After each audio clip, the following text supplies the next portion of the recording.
Quando meu neto Rafael subiu as escadas do porão, percebi imediatamente que algo estava terrivelmente errado. O rosto dele estava pálido como cera e as mãos tremiam enquanto segurava o celular com tanta força que os nós dos dedos haviam ficado brancos.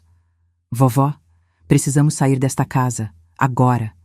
A voz dele era baixa, contida, mas havia um tremor de medo que eu nunca tinha ouvido antes. O que aconteceu, meu filho? Perguntei sem entender. Ele me olhou com os olhos arregalados, a respiração curta. Por favor, vovó, confie em mim. Faça uma mala, só o essencial. A gente precisa ir embora. Em menos de 20 minutos, estávamos na estrada, deixando para trás a casa onde vivi por mais de 40 anos. Só depois descobri a verdade. Mas antes de continuar, confira se você já está inscrito no canal e escreva nos comentários de onde você está assistindo este vídeo. Adoramos saber até onde nossas histórias estão chegando. Meu nome é Lucia Martins. Tenho 70 anos e moro sozinha desde que meu marido Antônio faleceu há 6 anos. Nossa casa fica em um bairro tranquilo, com um jardim que Antônio cultivou com dedicação por décadas. Sempre me senti segura ali, protegida pelas paredes que meu marido ajudou a construir com as próprias mãos. Ele era carpinteiro, um homem que acreditava que cada prego, cada tábua, cada viga deveria ser colocada com precisão e cuidado. Uma casa bem construída protege sua família, ele costumava dizer. Nossos 2 filhos, Carlos e Mariana, cresceram nessa casa. Carlos seguiu os passos do pai e se tornou engenheiro civil. Mariana escolheu direito, especializando-se em direito imobiliário. Ambos construíram suas próprias vidas, suas próprias casas, suas próprias famílias. Carlos teve 2 filhos, Rafael e Júlia. Rafael, o mais velho, herdou a paixão do avô pela construção. Aos 28 anos, já tinha sua própria empresa de reformas. Nos últimos meses, comecei a me sentir estranha. Acordava com dores de cabeça persistentes, enjoos que tornavam impossível comer qualquer coisa mais substancial que uma torrada, e uma tontura constante que me fazia agarrar os móveis enquanto caminhava pela casa. O médico disse que era normal para a minha idade. Seu corpo está mudando, dona Lúcia. Vamos ajustar seus remédios. Mas os novos remédios não ajudaram. Na verdade, parecia que eu estava ficando cada vez mais fraca. Perdi peso. Meu rosto no espelho parecia mais pálido e mais velho a cada dia. Carlos começou a visitar com mais frequência, trazendo comida que eu mal conseguia comer e verificando os sistemas da casa. Estou tornando tudo mais eficiente para você, mãe, explicava, enquanto selava saídas de ar antigas e instalava um novo detector de monóxido de carbono. Isso vai reduzir suas contas de aquecimento. Mariana também aparecia regularmente, sempre trazendo documentos para eu assinar. Apenas atualizações do testamento, mãe, dizia ela com um sorriso tranquilizador. É importante manter tudo em ordem, especialmente agora. Naquela manhã de outubro, Rafael apareceu inesperadamente. Ele vinha com menos frequência desde que discutira com o pai sobre algum assunto da empresa. Abri a porta e o vi parado ali, com sua caixa de ferramentas, a mesma que pertencera a Antônio. Oi, vovó, disse ele sorrindo, mas o sorriso sumiu rapidamente quando me olhou. Você não parece bem.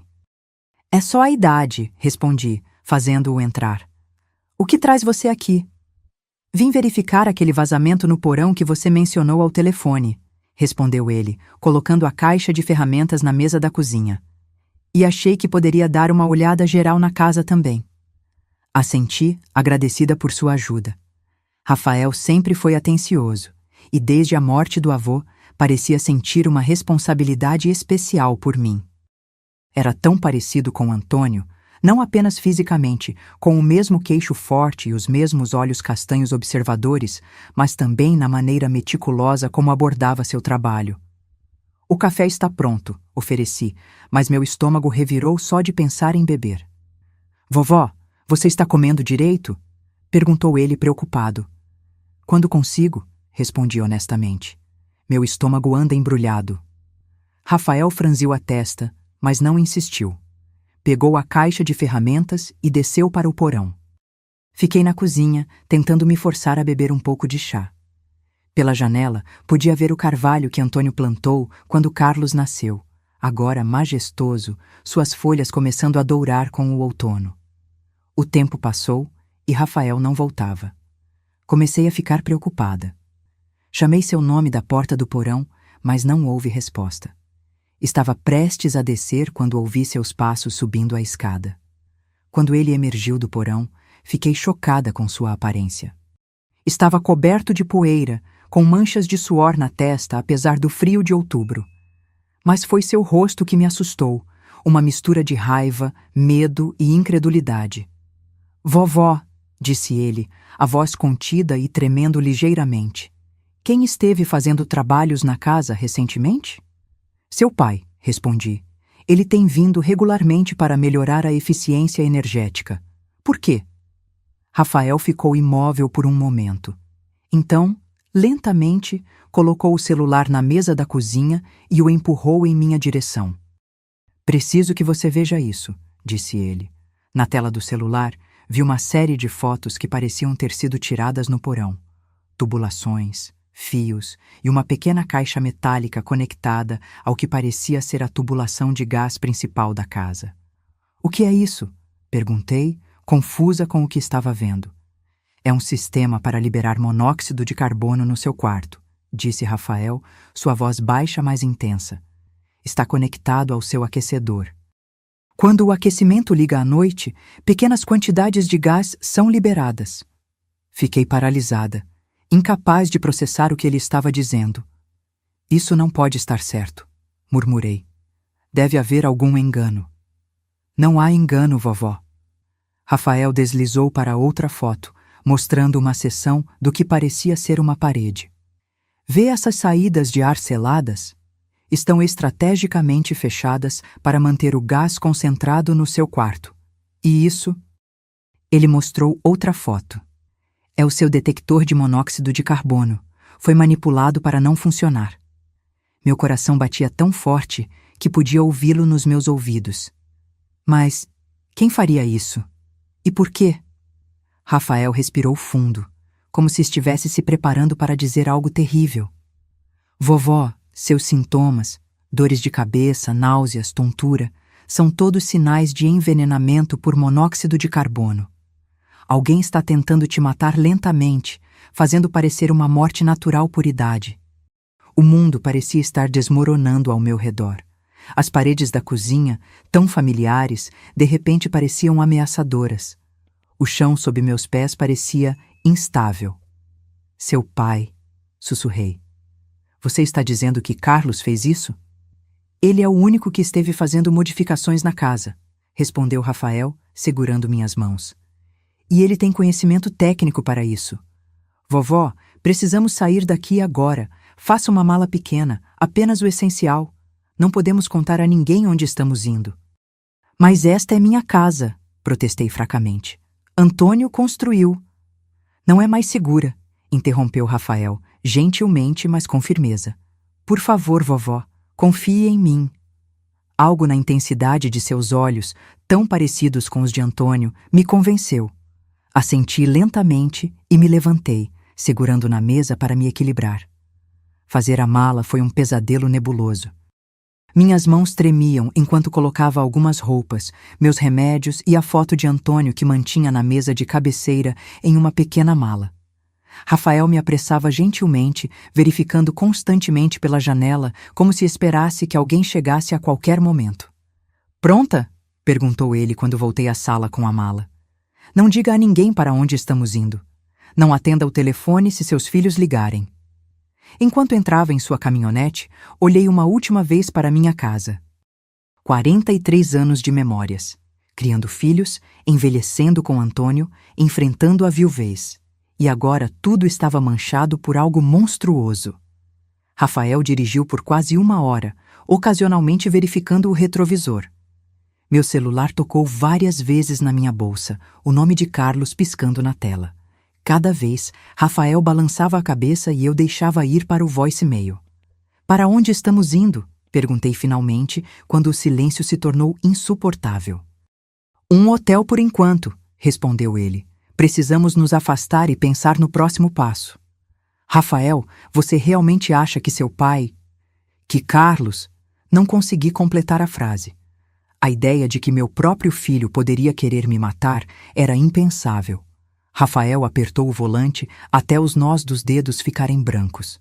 Eu não quero acreditar, vovó. Mas as evidências estão lá. Aquele sistema não se instalou sozinho, e papai foi o único fazendo melhorias na casa nos últimos meses. Chegamos a um pequeno hotel de beira de estrada, o tipo de lugar onde ninguém faz muitas perguntas. Rafael pagou em dinheiro por uma noite, usando apenas seu primeiro nome. No quarto simples, sentei-me na beira da cama, exausta e desorientada, enquanto ele fechava as cortinas e checava a tranca da porta. Precisamos falar sobre o que aconteceu, disse ele, sentando-se na única cadeira do quarto. E precisamos entender por que eles fariam isso. Naquela noite, nenhum de nós dormiu. Rafael pesquisava em seu laptop enquanto eu olhava fixamente para o teto, tentando entender como minha vida tinha virado de cabeça para baixo em um único dia. De manhã, Rafael tinha algumas respostas. A empresa do papai está falindo, disse ele, mostrando-me notícias online. Eles perderam um grande contrato há 6 meses e desde então têm despedido funcionários. Carlos nunca mencionou problemas financeiros, disse eu, tentando absorver essa nova informação. Ele não contaria a ninguém, respondeu Rafael. Ele sempre foi orgulhoso demais, mas há mais. Ele clicou em outra página. A casa dele e da mamãe está com hipoteca atrasada. Eles podem perder tudo. E há outra coisa. Ele hesitou. O quê? Pressionei. A tia Mariana tem feito você assinar documentos, certo? Perguntou ele. Quando assenti, ele continuou. Consegui acessar os e-mails dela. Ela e o tio Paulo estão com problemas também. A clínica médica dele está afundada em dívidas, e eles acabaram de receber uma notificação de execução hipotecária da casa de veraneio. Senti um frio na espinha. Mas o que isso tem a ver comigo? Sua casa, vovó, respondeu Rafael suavemente. Está completamente quitada e vale mais de 1 milhão agora com todo o desenvolvimento do bairro. Se você morresse de causas aparentemente naturais, papai e Mariana dividiriam tudo. O quarto girou ao meu redor. Precisei segurar a beirada da cama para me estabilizar. Meus próprios filhos, sussurrei, tentando me matar por dinheiro. Rafael se levantou e sentou-se ao meu lado, colocando um braço ao redor dos meus ombros. Sinto muito, vovó. Eu queria estar errado. Respirei fundo, tentando acalmar meu coração acelerado. O que fazemos agora? Precisamos de mais provas, disse Rafael determinado. Algo concreto que possamos levar à polícia. Você já tem as fotos do dispositivo, apontei. Sim, mas precisamos de mais. Precisamos voltar à casa. Não, exclamei, o medo me inundando. É perigoso demais. Confia em mim, vovó, disse ele, seus olhos sérios. Tenho um plano. Na tarde seguinte, estacionamos uma quadra de distância da minha casa. A caminhonete de Carlos estava na entrada. Ele está lá, sussurrei, o medo apertando minha garganta. É exatamente o que queremos, respondeu Rafael surpreendentemente. Vamos esperar. Após 1 hora de observação silenciosa, outro carro chegou, o sedã preto de Mariana. Logo depois, o SUV de Paulo, marido dela. Todos estavam reunidos na minha casa, sem mim. O que estão fazendo lá? Perguntei. Provavelmente perceberam que sumimos e estão tentando descobrir o quanto sabemos, respondeu Rafael. Ele pegou o celular do bolso. Vou mais perto para tentar ouvir. Você fica aqui, trancada. Não, Rafael, é perigoso. Confie em mim, repetiu ele.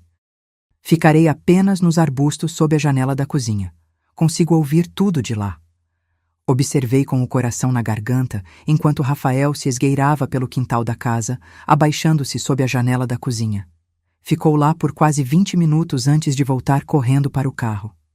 Temos que ir agora, disse ele, ligando o motor rapidamente. Eles estão nos procurando. Enquanto nos afastávamos, Rafael me contou o que ouviu.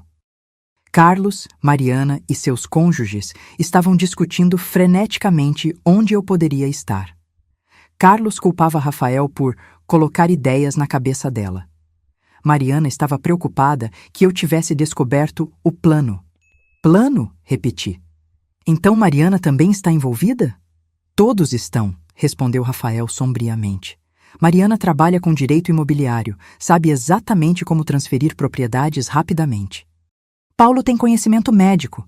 Provavelmente ajudou a calcular as dosagens de gás que te deixariam doente sem matar imediatamente. E Lúcia, a esposa do papai, estava pesquisando sobre vendas rápidas de imóveis. Fiquei em silêncio, tentando processar a profundidade da traição. Não apenas Carlos, mas Mariana também.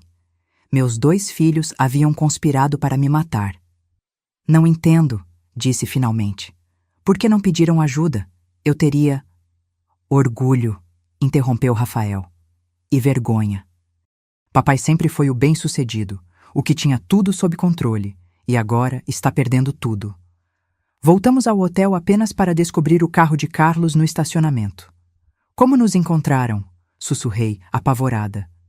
Devem ter rastreado meu celular, respondeu Rafael, dando a ré rapidamente. Precisamos ir para outro lugar.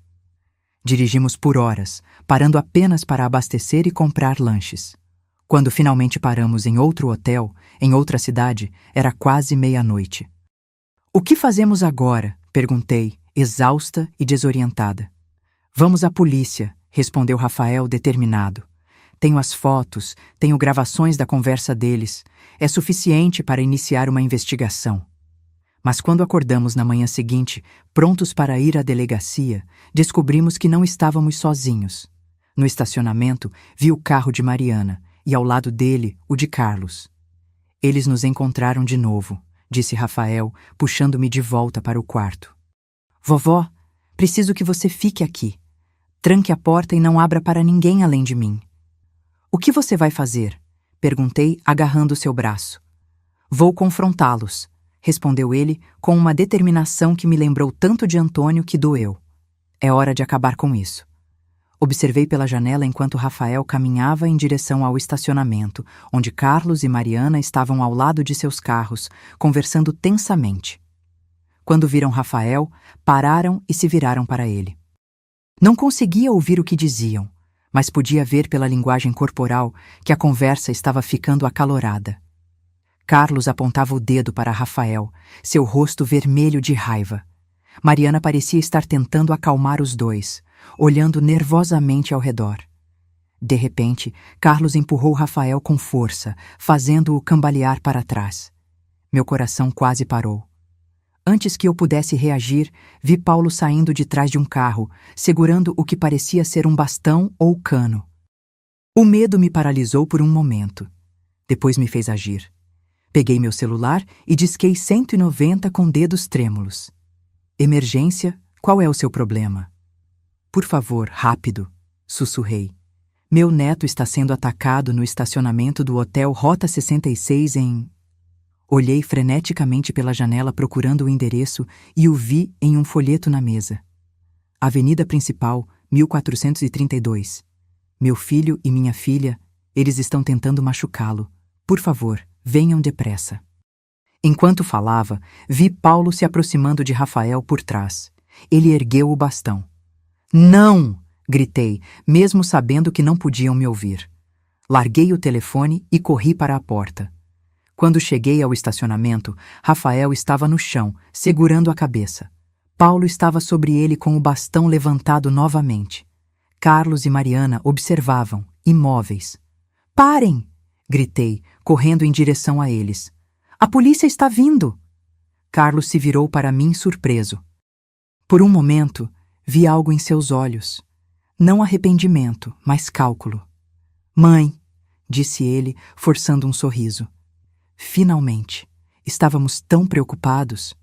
Afastem-se dele, ordenei, ajoelhando-me ao lado de Rafael. Sangue escorria de um corte em sua testa. Isso é um grande mal-entendido, disse Carlos suavemente. Rafael tem enchido sua cabeça com histórias malucas. Ele precisa de ajuda psiquiátrica. Eu vi o dispositivo no porão, respondi, ajudando Rafael a se sentar. Vi o monóxido de carbono. O rosto de Carlos mudou, a máscara de preocupação desaparecendo. Você não entende o que estamos passando. Então me explique, desafiei, levantando-me para encará-lo. Explique por que meus próprios filhos tentaram me matar. Foi Mariana quem deu um passo à frente, seu rosto uma mistura de vergonha e determinação fria. Não era para você sofrer, mãe. Você apenas não acordaria um dia. Seria rápido, indolor. A frieza em sua voz me chocou mais do que suas palavras. Como se minha vida fosse apenas um obstáculo inconveniente. Para quê? Perguntei, olhando de um para o outro. Por dinheiro? Carlos perdeu tudo, disse Mariana, olhando para o irmão. A empresa está falindo, a casa está sendo executada, e Paulo... Ela olhou para o marido. Paulo precisa de uma cirurgia cara que o plano de saúde não cobre. Estamos desesperados. Vocês poderiam ter pedido ajuda, sussurrei. Eu teria feito qualquer coisa. Não seria suficiente, interrompeu Carlos. Precisamos vender sua casa. É o único jeito. O som de sirenes ao longe fez com que todos olhássemos em direção à rua. Carlos se virou para mim, seus olhos agora cheios de uma raiva fria. Você chamou a polícia? Contra sua própria família? Vocês não são mais minha família, respondi, surpreendendo a mim mesma com a firmeza na minha voz. Vocês desistiram desse direito quando decidiram que minha vida valia menos que dinheiro. Carlos deu um passo em minha direção, mas Rafael se levantou, cambaleando ligeiramente. Não se aproxime dela, avisou ele. As sirenes estavam mais altas agora. Carlos olhou freneticamente ao redor, depois para Mariana e Paulo. Temos que sair daqui, disse ele urgentemente. É tarde demais, respondeu Rafael, segurando meu braço para se apoiar. Acabou. 2 carros de polícia entraram no estacionamento, luzes piscando. Carlos fez uma última tentativa desesperada. Mãe, por favor. Somos sua família. Não faça isso conosco. Olhei para o rosto do homem que criei, que embalei em meus braços, que ensinei a andar. E não vi nada do menino que conheci. Vocês fizeram isso a si mesmos, respondi, virando-me para os policiais que se aproximavam. Os dias que se seguiram foram uma série interminável de depoimentos, exames e perguntas. A polícia investigou minha casa e encontrou exatamente o que Rafael havia documentado. Um sistema sofisticado, projetado para liberar monóxido de carbono no meu quarto enquanto eu dormia. O detector havia sido sabotado. Encontraram e-mails e mensagens de texto entre Carlos, Mariana e seus cônjuges, discutindo o plano e quanto minha casa valia. O promotor disse que era um caso sólido, tentativa de homicídio premeditado e conspiração. Carlos, Lúcia, Mariana e Paulo foram todos presos e aguardavam julgamento. Fiquei hospedada temporariamente com Rafael, incapaz de voltar para minha casa. Cada vez que fechava os olhos, via o rosto frio de Carlos, ouvia a voz calculista de Mariana. Como meus próprios filhos poderiam ter me traído tão completamente? Você vai testemunhar? Perguntou Rafael uma noite, enquanto jantávamos em seu pequeno apartamento. Olhei pela janela para a cidade desconhecida lá fora. Tenho escolha? Sempre há escolha, vovó, respondeu ele gentilmente. Você não precisa fazer isso se for doloroso demais. Pensei em Antônio, em como ele valorizava a honestidade acima de tudo. Vou testemunhar, decidi, pela verdade. O julgamento foi mais rápido do que esperava. As evidências eram esmagadoras. O juiz permitiu que eu falasse durante a sentença. Estes são meus filhos, disse eu, olhando diretamente para Carlos e Mariana. Eu os carreguei, amamentei, ensinei a andar e a falar. Sacrifiquei por eles. Amei-os incondicionalmente. E, em retorno, eles transformaram a casa que seu pai construiu em uma armadilha mortal. Transformaram seu amor em traição. Carlos olhava fixamente para a mesa. Mariana chorava silenciosamente. Mas eu não sou a única vítima aqui, continuei. Eles também traíram seu pai, que trabalhou a vida toda para dar-lhes um lar seguro. Eles traíram seus próprios filhos, ensinando-lhes que a vida humana vale menos que dinheiro. Olhei para Rafael, sentado na primeira fila. Mas nem tudo foi perdido. Meu neto, que carrega o legado de seu avô, não apenas em suas habilidades, mas em seu caráter, salvou minha vida. Ele provou que a honestidade e a integridade que Antônio valorizava sobrevivem nele. A sentença veio rapidamente. Carlos pegou 15 anos por tentativa de homicídio e conspiração. Mariana recebeu 12 anos. Paulo e Lúcia, 8 anos cada.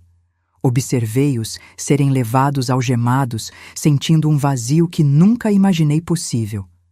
Rafael me levou de volta ao seu apartamento. Sentei-me no sofá, exausta emocional e fisicamente. "O que você vai fazer agora, vovó?" perguntou ele, sentando-se ao meu lado. Olhei pela janela para a cidade que não era minha. "Não sei. Não posso voltar àquela casa." "Pode vir morar comigo", ofereceu ele. Sorri fracamente. "Você é jovem, Rafael. Precisa de sua própria vida, não de uma avó para cuidar. E se encontrássemos um lugar para você perto de mim? Um apartamento pequeno, fácil de manter?" A ideia tinha mérito, um novo começo, longe das memórias envenenadas da casa antiga. "Talvez", concordei. "Mas primeiro, preciso voltar uma última vez. Há coisas que quero pegar." 2 dias depois, Rafael me levou de volta à casa. Entrar foi mais difícil do que imaginei. Cada cômodo continha memórias, algumas boas, outras agora manchadas por traição. No meu quarto, parei na porta, incapaz de entrar. "Não consigo dormir aqui novamente", disse a Rafael, sabendo o que eles planejaram. "Não precisa", respondeu ele gentilmente. "Já peguei as coisas que você pediu." Na cozinha, toquei as prateleiras que Antônio havia construído. Seus dedos haviam moldado esta madeira, lixado estas bordas.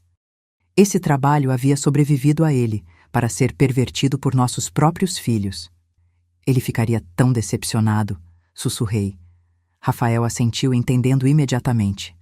"Vovô valorizava a família acima de tudo." "Ele teria ficado orgulhoso de você", respondi, olhando para meu neto. "Por me salvar, por fazer a coisa certa, mesmo sendo tão difícil." Olhei pela janela para o carvalho que Antônio plantou quando Carlos nasceu. Suas folhas douradas brilhavam ao sol de outono. "Vou vender esta casa", decidi. "Não posso mantê-la sabendo o que aconteceu aqui." "Tem certeza?" perguntou Rafael. "É sua casa. Vovô a construiu para você." "É apenas uma casa agora", respondi. Os valores que Antônio colocou nela, segurança, proteção, amor, foram corrompidos. Mas esses valores sobrevivem em você, Rafael, e é isso que importa. Uma semana depois, coloquei a casa à venda. O corretor disse que o mercado estava aquecido, muitas famílias jovens procurando casas no bairro. Não contei a ele a história sinistra por trás da venda. Rafael me ajudou a encontrar um pequeno apartamento a poucos quarteirões do seu. Era no térreo, com um pequeno jardim onde eu poderia cultivar algumas flores. Não era muito, mas era seguro. E meu. As semanas se transformaram em meses. O noticiário local cobriu brevemente o caso dos filhos que tentaram matar a própria mãe por herança, mas logo outras histórias tomaram seu lugar. A casa foi vendida para uma jovem família com 2 crianças pequenas. Não contei a ele sobre o dispositivo no porão ou as noites que passei doente naquele quarto. A polícia havia removido tudo, e a casa estava segura novamente. No meu novo apartamento, criei uma rotina. Cuidava do jardim pela manhã, lia à tarde e às vezes caminhava até uma pequena cafeteria próxima. Rafael vinha jantar 2 vezes por semana, às vezes trazendo sua namorada Laura, uma arquiteta com olhos gentis e um sorriso fácil. Foi durante um desses jantares que Rafael fez o anúncio. "Vovó", disse ele, segurando a mão de Laura, "compramos um terreno. Vamos construir nossa própria casa." "Isso é maravilhoso", respondi, genuinamente feliz por eles. "E eu queria te mostrar os planos", continuou ele, desenrolando algumas plantas na mesa. "Porque incorporei alguns dos elementos que o vovô usou na casa antiga." Olhei para os desenhos, reconhecendo imediatamente certos aspectos: O layout da sala de estar, o design das prateleiras embutidas, o tipo de acabamento nos batentes das portas. Queria honrar o legado do vovô, explicou Rafael.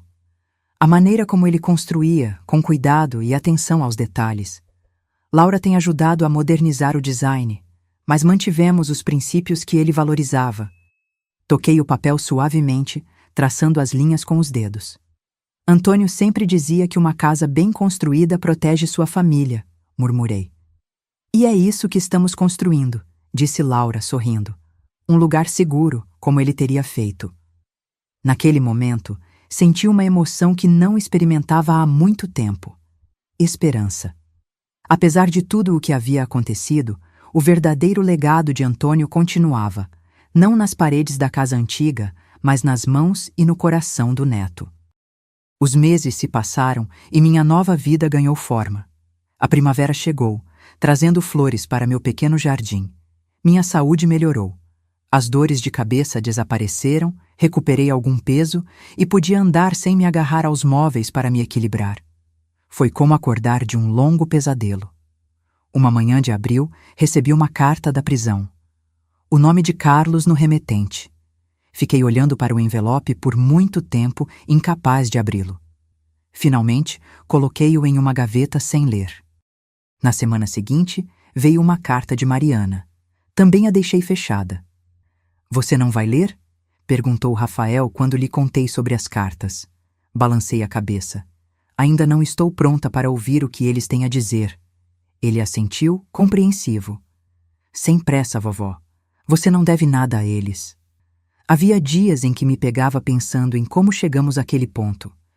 Como meus filhos, que eu havia criado para serem honestos e compassivos, poderiam ter se transformado em pessoas capazes de tal traição.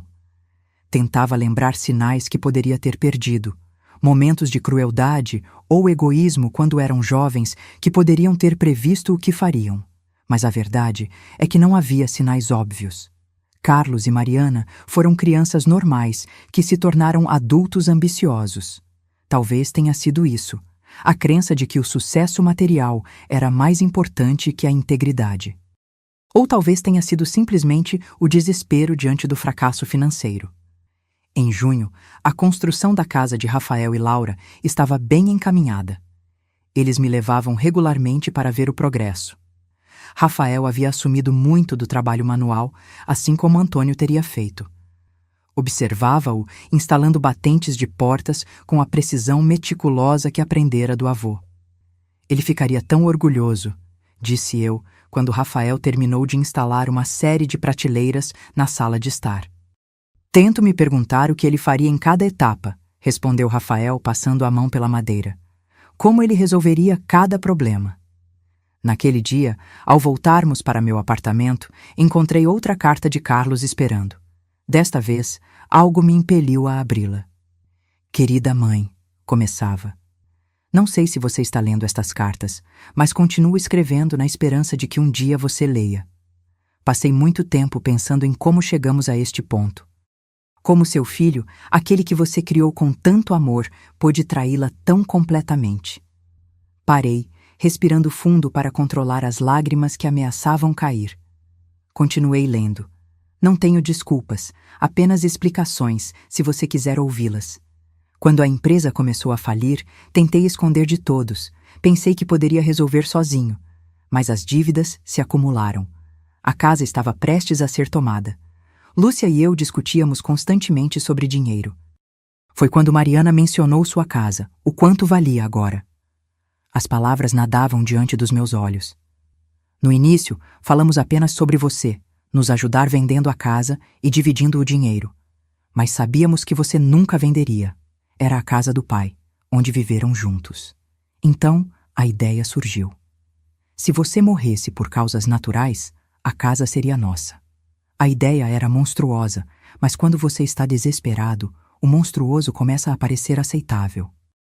Deixei a carta cair no colo, incapaz de continuar. Como alguém chega a este ponto?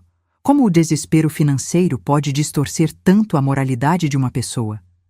Peguei a carta novamente, forçando-me a terminar. Não espero seu perdão, mãe. Não o mereço.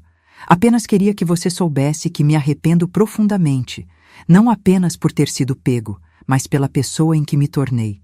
A pessoa que traiu tudo o que você e o pai me ensinaram. Sinto muito, seu filho, Carlos. As lágrimas que havia contido agora caíam livremente.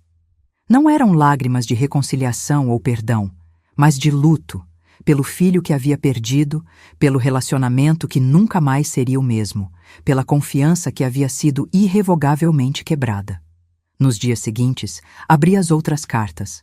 Mariana também expressava arrependimento. Falava sobre como Paulo precisava de tratamentos caros e como a ideia do plano surgiu durante uma conversa desesperada com Carlos. Suas palavras pareciam sinceras, mas haveria sempre uma dúvida. Estavam realmente arrependidos ou apenas lamentavam terem sido descobertos? Você vai responder? Perguntou Rafael quando lhe contei sobre as cartas. Ainda não sei, respondi honestamente. Parte de mim quer entender como chegaram a tal ponto. Outra parte tem medo de abrir essa porta. Qualquer que seja sua decisão, vou apoiá-la, disse ele, apertando minha mão. Uma semana depois, recebi uma ligação do advogado que havia contratado para vender a casa antiga. O comprador tinha algumas perguntas sobre a propriedade e queria me encontrar. Relutantemente concordei. A reunião foi marcada em um café neutro no centro da cidade. Rafael insistiu em me acompanhar, ainda protetor. O comprador, um homem chamado Miguel, estava lá com sua esposa Ana e 2 filhos pequenos. Senhora Martins, disse Miguel, apertando minha mão calorosamente. Obrigado por vir. Temos algumas perguntas sobre a casa. Nada grave, apenas curiosidade sobre sua história. Sentei-me, desconfortável. O que eu poderia dizer? Que meus próprios filhos haviam transformado a casa em uma armadilha mortal? O que gostariam de saber? Perguntei cautelosamente. Notamos algumas características únicas, explicou Ana. As prateleiras embutidas, o trabalho em madeira, são originais? Sim, respondi, um nó na garganta. Meu marido, Antônio, construiu grande parte da casa com as próprias mãos. Era carpinteiro? Perguntou Miguel, interessado. Sim, ele acreditava que uma casa deveria ser construída para durar gerações. O filho mais velho, um menino de talvez 8 anos, olhou para mim com olhos curiosos. Você morou lá por muito tempo? 43 anos, respondi, desde antes do seu pai nascer. Por que vendeu? Perguntou ele inocentemente. Um silêncio caiu sobre a mesa. Rafael tensionou ao meu lado. Como explicar a verdade a uma criança? Às vezes, respondi finalmente, escolhendo as palavras com cuidado. Uma casa guarda muitas memórias. Algumas são boas, outras são difíceis. Chegou um momento em que precisava de um novo começo. Os pais trocaram olhares, percebendo que havia mais na história, mas respeitaram minha privacidade. A casa precisa de alguns reparos, disse Miguel, mudando de assunto. Especialmente no sistema de aquecimento. Encontramos algumas alterações estranhas no porão. Meu coração disparou. A polícia não havia removido tudo? Que tipo de alterações? Perguntou Rafael, sua voz controlada, mas tensa. Parece que alguém fez algumas modificações amadoras no sistema de gás, explicou Miguel. Já chamamos um técnico para normalizar tudo. Só estávamos curiosos se você sabia sobre isso. Olhei para Rafael e ele assentiu levemente. Era melhor contar uma versão editada da verdade. Meu filho tentou fazer algumas melhorias na casa, disse eu. Mas ele não era qualificado. Por favor, certifique-se de que um profissional inspecione tudo cuidadosamente. Miguel assentiu. Já estamos fazendo isso. Segurança em primeiro lugar, especialmente com crianças. Ao sairmos do café, senti um peso sendo levantado dos meus ombros. Aquela família transformaria a casa em algo novo, apagando as sombras deixadas pela traição dos meus filhos. Você fez a coisa certa, disse Rafael enquanto caminhávamos. Eles precisavam saber para se protegerem. Espero que sejam felizes lá, respondi. Que criem memórias melhores do que as últimas que tive. No outono, a casa de Rafael e Laura estava quase pronta.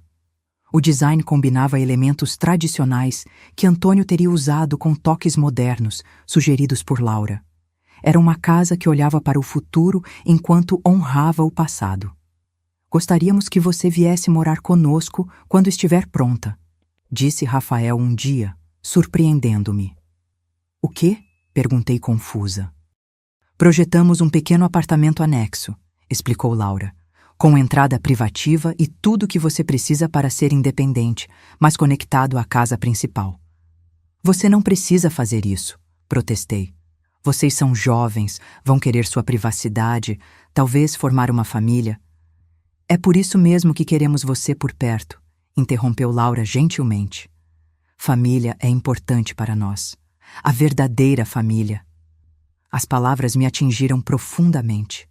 Família.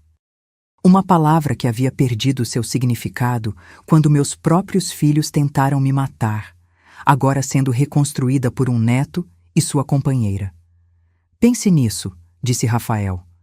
Não precisa decidir agora.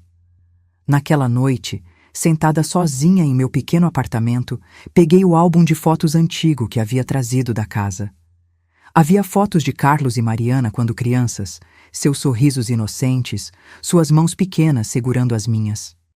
Havia fotos de Antônio construindo a casa, seu rosto concentrado enquanto media e cortava madeira. E havia fotos de Rafael crescendo. Primeiro um bebê nos braços de Carlos, depois uma criança curiosa seguindo Antônio pela casa, aprendendo a usar ferramentas, absorvendo valores que seus próprios pais haviam rejeitado. Em novembro, fiz minha primeira visita à prisão. Carlos parecia mais velho, mais magro, com olheiras profundas e um olhar assombrado. "Mãe", disse ele, sua voz embargada. "Você veio." "Vim", respondi simplesmente. Ficamos em silêncio por um momento, o peso de tudo que havia acontecido pairando entre nós. "Li suas cartas", disse finalmente. "Todas?" "Todas." Carlos baixou os olhos. "Sinto muito, mãe, mais do que consigo expressar." "Por quê?" perguntei, a pergunta que havia me atormentado por meses. "Por que não vieram até mim? Por que não pediram ajuda?" "Vergonha", respondeu ele. "Orgulho. Não queria admitir que havia falhado. Que tudo o que construí estava desmoronando. Então decidiu me matar", disse eu, as palavras duras, mas necessárias. Carlos estremeceu como se tivesse sido esbofeteado. "Não foi uma decisão tomada de uma vez. Foi gradual. Primeiro pensamos em te convencer a vender a casa. Quando ficou claro que você nunca faria isso, começamos a falar sobre alternativas. Foi Mariana quem sugeriu primeiro, mas eu elaborei o plano. Usei meu conhecimento técnico para projetar algo que pareceria natural." A frieza clínica com que ele descrevia o plano me gelou até os ossos. "Antônio ficaria tão decepcionado", disse eu. "Eu sei", respondeu Carlos, lágrimas nos olhos. "Eu traí tudo o que ele representava, tudo o que ele me ensinou. Não apenas ele. Você traiu a si mesmo, seus próprios filhos, sua irmã. Rafael nunca vai me perdoar, vai?" "Isso é com ele", respondi. "Ele salvou minha vida quando você tentou tirá-la." Saí da prisão sentindo-me exausta, mas estranhamente mais leve. Não havia perdão ainda, talvez nunca houvesse completamente. Mas havia uma espécie de encerramento. A verdade havia sido dita, os motivos expostos, por mais feios que fossem. Visitei Mariana na semana seguinte. Nossa conversa foi similar: lágrimas, arrependimento, explicações que não justificavam nada. Quando saí, prometi voltar eventualmente, mas não logo. Precisava de tempo. Em dezembro, a casa de Rafael e Laura ficou pronta. Eles fizeram uma pequena festa de inauguração, apenas alguns amigos próximos e eu. O pequeno apartamento anexo estava pronto também, esperando minha decisão. Caminhei pelos cômodos, tocando as paredes, as prateleiras, os batentes das portas. Cada detalhe mostrava o mesmo cuidado que Antônio teria dedicado. Em um canto da sala de estar, vi algo que me fez parar. Uma pequena mesa que reconheci imediatamente. "É a mesa de cabeceira do vovô", explicou Rafael, notando meu olhar. a que ele fez para o quarto de vocês. Consegui restaurá-la. Toquei a madeira polida, lembrando-me de Antônio trabalhando nela em sua oficina, lixando cada superfície até ficar perfeitamente lisa. Coloquei aqui para você decidir se quer no seu quarto, caso decida ficar conosco, continuou Rafael. Olhei ao meu redor, para a casa construída com tanto amor e cuidado, para o neto que havia herdado não apenas as habilidades do avô, mas sua integridade e compaixão. Para Laura, que havia aceitado um projeto de vida que incluía uma senhora idosa com uma história complicada. Vou ficar, decidi, se o convite ainda está de pé. Rafael sorriu, o mesmo sorriso que Antônio tinha quando terminava um projeto particularmente satisfatório. Sempre esteve. Mudei-me uma semana antes do Natal. O apartamento anexo era perfeito. Pequeno, mas confortável, com janelas grandes que deixavam entrar muita luz e uma porta que conectava à casa principal quando eu quisesse companhia. Rafael havia construído prateleiras para meus livros, um espaço para minhas plantas e um pequeno banco no jardim onde eu poderia sentar e observar as estações mudarem. Laura havia decorado tudo com cores quentes e tecidos aconchegantes. Na véspera de Natal, nevava levemente. Sentamos os três à mesa, a lareira crepitando na sala de estar.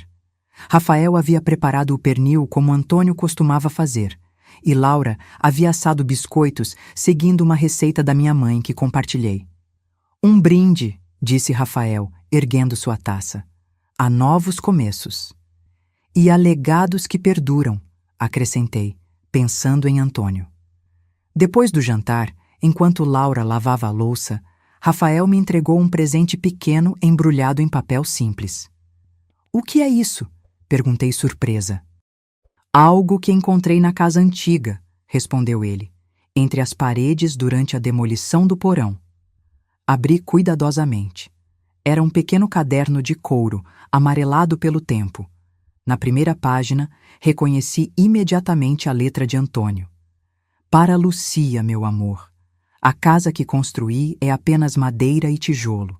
Nosso verdadeiro lar está em nossos corações, e nos corações daqueles que educamos para valorizarem o que realmente importa. Com amor, Antônio. As lágrimas vieram sem aviso. O caderno estava cheio de desenhos, plantas da casa, detalhes de carpintaria e, nas margens, pequenas notas sobre decisões tomadas e por quê. Janelas maiores no quarto para Lúcia ter mais luz natural. Prateleiras mais baixas na cozinha para ela alcançar facilmente. Cada detalhe pensado com amor. Onde estava? Perguntei, a voz embargada. Em uma pequena cavidade na parede do porão, perto de onde... Ele hesitou. Perto de onde encontrei o dispositivo. Como se o vovô estivesse lá, testemunhando. Abracei o caderno contra o peito. Ele estaria tão orgulhoso de você, Rafael. Não apenas pelo que você constrói, mas pelo homem que você é. Na primavera seguinte, Rafael e Laura anunciaram que estavam esperando um bebê. A notícia trouxe uma alegria que não sentia há muito tempo. Haveria uma nova geração, uma oportunidade de transmitir os valores que realmente importavam. Continuei visitando Carlos e Mariana na prisão, mas com menos frequência. Nossos encontros eram difíceis, cheios de silêncios desconfortáveis e arrependimentos tardios. Havia perdoado? Não completamente, mas estava aprendendo a separar o amor que ainda sentia pelos meus filhos do horror pelo que haviam feito. Em uma tarde de junho, sentei-me no banco do jardim, observando Rafael trabalhar na construção de um balanço para seu futuro filho. Seus movimentos eram precisos, cada medida verificada 2 vezes antes de cortar a madeira. Vai ser forte o suficiente para durar gerações, disse ele, quando percebeu que eu observava. Como tudo que você constrói, respondi. Pensando sobre tudo o que havia acontecido, percebi que Antônio estava certo em suas palavras no caderno. Nossa casa verdadeira não era de madeira e tijolo, mas existia nos valores que sobreviviam nas mãos habilidosas de Rafael, em seu senso de integridade, em sua capacidade de construir em vez de destruir. Carlos e Mariana haviam traído esses valores, transformando o trabalho de amor de Antônio em uma arma, mas não haviam conseguido destruir seu verdadeiro legado. Ele continuava, mais forte que nunca, em nosso neto. No final do verão, recebi uma carta inesperada. Era de Júlia, filha de Carlos e irmã de Rafael. Ela havia se afastado após descobrir o que o pai havia feito, mudando-se para outra cidade e cortando contato com a família. Agora escrevia, pedindo para me visitar. Claro que você deve vê-la, disse Rafael quando mostrei a carta. Havia tensão em sua voz. Ele e a irmã haviam se distanciado muito antes disso tudo acontecer. Júlia chegou num domingo ensolarado. Estava mais magra do que me lembrava, com olhos cautelosos e um sorriso hesitante. Vovó, disse ela, abraçando-me tentativamente. Senti sua falta. Eu também senti a sua, respondi. Ela olhou em volta, admirando a casa de Rafael. É linda. Parece algo que o vovô Antônio teria construído. Essa era a intenção, respondeu Rafael, aparecendo na porta. Houve um momento de tensão, então ele atravessou a sala e abraçou a irmã. Durante o almoço, Júlia nos contou sobre sua vida. Um novo emprego, um novo começo em outra cidade. Falou sobre visitar o pai na prisão, sobre a vergonha que sentia pelo que ele havia feito. Como você soube onde me encontrar? Perguntei. Papai me contou que você estava morando com Rafael, respondeu ela. Disse que deveria procurar vocês, que a família verdadeira não deveria ser destruída pelos erros dele. As palavras me surpreenderam. Talvez houvesse alguma redenção para Carlos, algum aprendizado tardio sobre o que realmente importava. Naquela noite, depois que Júlia foi embora, prometendo voltar, sentei-me com Rafael e Laura na varanda, observando o pôr do sol. A mão de Laura descansava protetoramente sobre sua barriga já visível. Você acha que a família pode se curar depois de algo assim? Perguntou Rafael, sua voz baixa e pensativa. Não sei, respondi honestamente. Algumas feridas são profundas demais para cicatrizar completamente. Mas talvez possamos construir algo novo a partir das ruínas. Algo diferente, mas ainda valioso. Como esta casa, sugeriu Laura. Exatamente, concordei. A casa antiga foi corrompida, mas os valores que a sustentavam, cuidado, atenção aos detalhes, proteção da família, sobreviveram. Foram passados para você, Rafael, e agora serão passados para seu filho. Observando as estrelas começarem a aparecer no céu escurecido, pensei em Antônio e no legado que ele deixou. Não era a casa que ele construiu com tanto amor, agora habitada por estranhos. Era algo mais duradouro, os valores que ele viveu e ensinou, a integridade que demonstrou em cada pedaço de madeira que moldou. Meu neto havia me salvo não apenas da traição dos meus filhos, mas da perda desse legado. Ele havia provado que as coisas que realmente importam, amor, honestidade, proteção, podem sobreviver mesmo às piores traições. E talvez, com o tempo, até mesmo Carlos e Mariana pudessem encontrar novamente esses valores. Não para apagar o que fizeram, mas para reconstruir algo das cinzas de suas escolhas terríveis. Na manhã seguinte, peguei o caderno de Antônio e acrescentei minhas próprias palavras na última página. Para nosso bisneto que em breve chegará. Que você cresça sabendo que uma casa não é apenas madeira e pedra, mas amor e proteção. Que você herde a habilidade de seu bisavô nas mãos de seu pai e sua integridade em seu coração. E que nunca esqueça que o verdadeiro legado não está no que possuímos, mas em como vivemos e amamos. Com todo o meu amor, bisavó Lucia. Fechei o caderno, sentindo uma paz que não experimentava há muito tempo.